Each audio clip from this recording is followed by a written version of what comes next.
Olá, é um prazer estar aqui com vocês. Eu sou a doutora Maria Tereza Jacó, sou anestesiologista de formação, com área de atuação em dor, onde atuo há 32 anos, especialista também em acupuntura e com pós-graduação em endocannabinologia, cannabis e canabinoides.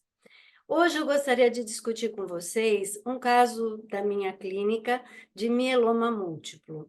Um senhor de 65 anos se apresentou por teleconsulta, ele estava em cama hospitalar, em casa, totalmente limitado, com dor a mínimos movimentos, e o histórico dele era de uma dor em rebordo costal direito e região inguinal.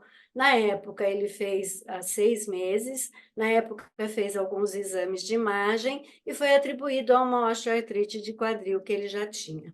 Como o quadro não melhorasse, ele procurou um outro profissional, há 2 meses, que, avaliando os exames anteriores, pediu uma biópsia de uma lesão que aparecia nos exames em rebordo costal direito para confirmar uma suspeita diagnóstica de mieloma. Com a confirmação do diagnóstico, ele iniciou uma programação de tratamento para se preparar para a quimioterapia e também para controle de dor. Porém, a dor permanecia de intensidade muito forte, impedindo mínimas movimentações na própria cama, atrapalhando o sono, porque a mínimos movimentos ele acordava pela dor. E assim, ele discutiu a possibilidade com o hematologista, com o oncologista, de procurar um tratamento complementar com cannabis de uso médico. Foi assim que ele chegou até mim e, diante do quadro, um paciente totalmente acamado, com dor refratária a tratamento, ele estava fazendo uma terapia multimodal visando o controle da dor, não tinha nenhuma contraindicação formal para o uso de um canabinoide. Nós optamos por introduzir o tratamento com cannabis como complementar coadjuvante da terapia medicamentosa dele.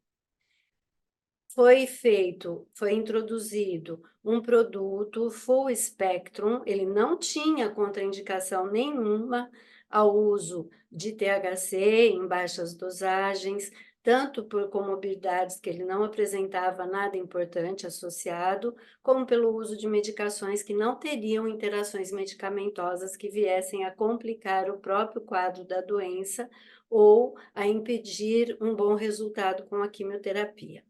Esse produto foi introduzido em doses pequenas, fizemos um aumento gradativo a cada 3 a 5 dias, o que levou a um alívio da dor. Conseguimos diminuir a potência do opioide que ele vinha usando como analgésico e mudar o tipo de opioide e administração. Com isso, os efeitos adversos da terapia opioide também ficaram controlados. Ele iniciou a quimioterapia, teve um sucesso muito grande, não apresentou nenhum efeito colateral durante o tratamento com a quimioterapia, e foi tão bem sucedido o caso dele, que ele chegou a fazer um transplante de medula óssea.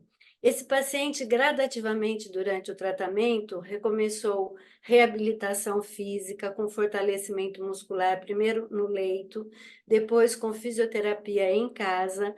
Aí ele começou a se encaminhar para o tratamento, a reabilitação na clínica de fisioterapia, passou a fazer transporte, enfim, ele era um paciente totalmente preparado para o transplante de medula óssea. Ele fez esse transplante, foi muito bem sucedido, conseguiu, voltar às suas atividades. Ele estava afastado, ele era empresário, estava afastado das suas atividades, voltou às suas atividades, conseguiu ir à formatura da filha, voltou a deambular primeiro com andador e depois se manteve com uma bengala para apoio, porque ele tinha exata noção do risco de uma queda, voltou a ter vida absolutamente normal, apesar de ciente da gravidade do quadro dele, aproveitando todos os momentos. Infelizmente, por uma queda acidental em casa, ele veio a ter uma fratura de colo de fêmur. Essa fratura, ele estava tão bem clinicamente que foi possível ser submetido a uma prótese de quadril.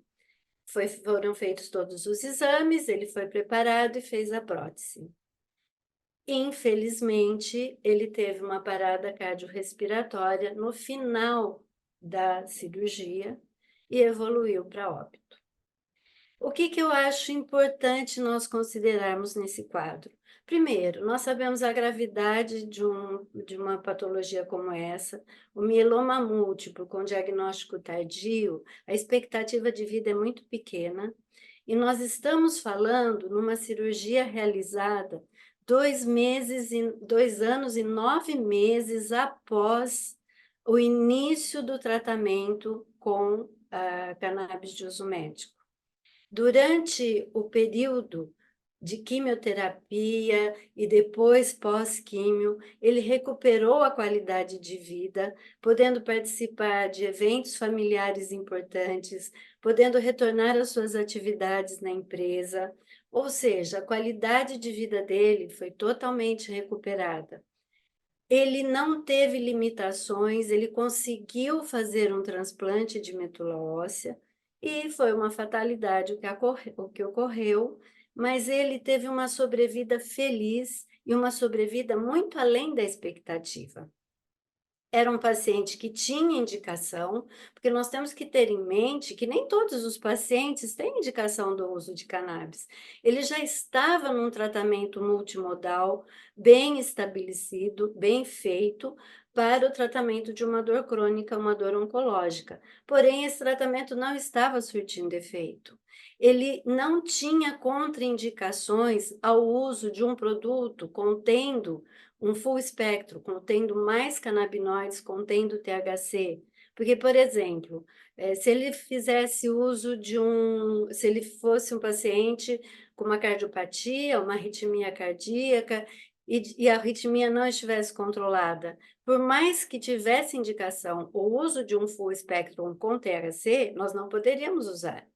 Se ele tivesse histórico de pânico, um quadro de doença de saúde mental que impedisse o uso de um THC, também nós não poderíamos usar.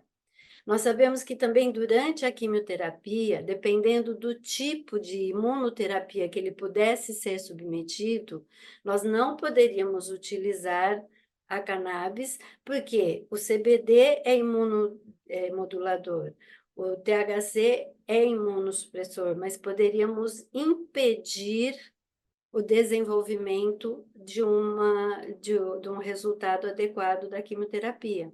Enquanto que, por outro lado, nós sabemos que a associação da cannabis de uso médico com a quimioterapia, vários estudos demonstram a potencialização da quimioterapia pela cannabis. Por quê? Porque os canabinoides têm efeitos na neuroproteção, na neuroregeneração, na morte celular, e esse efeito ele é seletivo, é morte celular de células oncológicas. Os canabinoides, assim como o nosso sistema endocannabinoide, ele não atua em células sãs, ele vai aumentar a apoptose de células oncológicas. Então, vários estudos in vitro, poucos estudos ainda em vivo, comprovam isso, o que tem aumentado cada vez mais o uso da cannabis como medicação coadjuvante no tratamento de patologias oncológicas. Outra coisa que é importante salientar é a condição inicial desse paciente. Paciente acamado, em cama hospitalar, domiciliarmente, sem poder realizar nenhuma atividade, totalmente dependente até para alimentação. Ele não conseguia se alimentar sozinho pela dor, pela movimentação dos membros superiores. Foi um paciente que foi recuperando gradativamente a sua autonomia, fazendo um fortalecimento muscular que, sem dúvida, foi importantíssimo na recuperação física desse paciente para voltar a deambular, para voltar a fazer atividades físicas de rotina que ele sempre tinha feito. Lógico, tudo sobre uma excelente orientação, com profissionais competentes, sem expor a nenhum risco. E esse paciente, teve uma sobrevida além daquilo que nós esperaríamos, e uma sobrevida com qualidade. Então, nesse momento, eu acho importantíssimo nós termos em mente quando utilizar, então um paciente que é elegível, como utilizar e a segurança do produto que vai ser utilizado. Nós estamos falando num paciente imunossuprimido.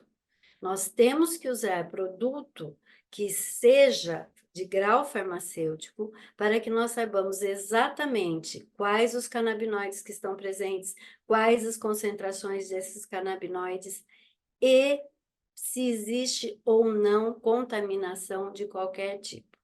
Nós não podemos nos esquecer que a cannabis é uma planta que suga tudo do solo e do meio ambiente, então ela pode ter contaminação. A segurança no produto a ser utilizado é básica.